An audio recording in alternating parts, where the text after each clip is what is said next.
নমস্কার বন্ধুরা, কিভাবে আমড়ার মোরব্বা বানাতে হয় দেখুন আপনারা। আমি এখানে আমড়া কেটে ধুয়ে পরিষ্কার করে তারপর এই কাঁটা চামচ দিয়ে এইভাবে কেসে নিতে হবে। আমি এইভাবে কেসে নিয়েছি।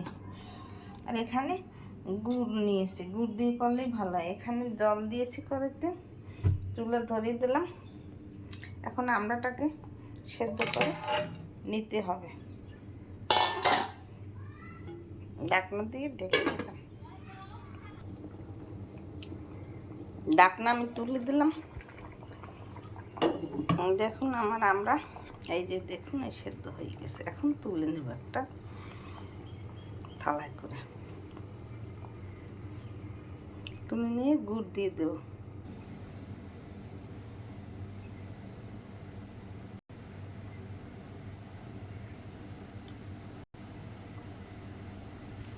আমি একটা গামলায় তুলে নিয়েছি জল শুকে। এখানে আমি গুড় দিয়ে দিছি কড়াইতে, চুলা ধরিয়ে গুড়ের মধ্যে সামান্য একটু জল দিয়েছি ফুটানোর জন্য। এখন লবণ দিয়ে দিলাম আধা চামচ, আর একটু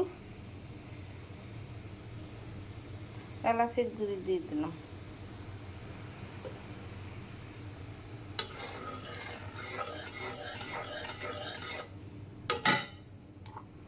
এর মধ্যে একটু আমরা দিয়ে দিলাম।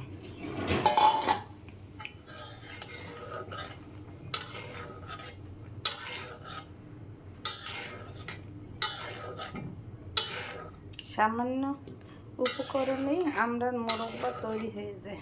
আপনারা চিনি দিয়েও করতে পারেন। আমি চিনি দিয়ে আমার ভালো লাগে না, তাই আমি গুড় দিয়ে করে নিলাম।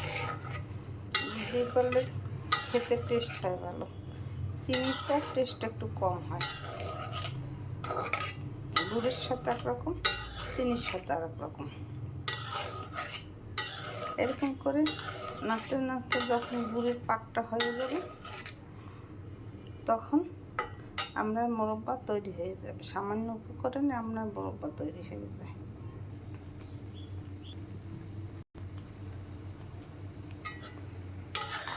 আমরার পাক হয়ে গেছে, আর একটু সময় নাড়লেই তৈরি হয়ে যাবে।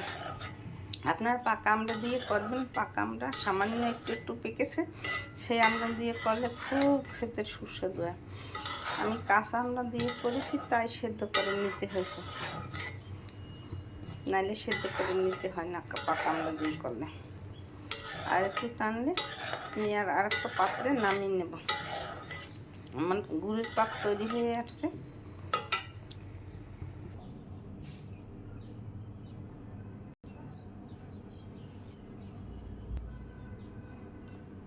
আমি আর একটা পাত্রে নামিয়ে নিয়েছি। দেখুন দেখতে কত সুন্দর হয়েছে, খেতেও খুব দুর্দান্ত টেস্ট হয়।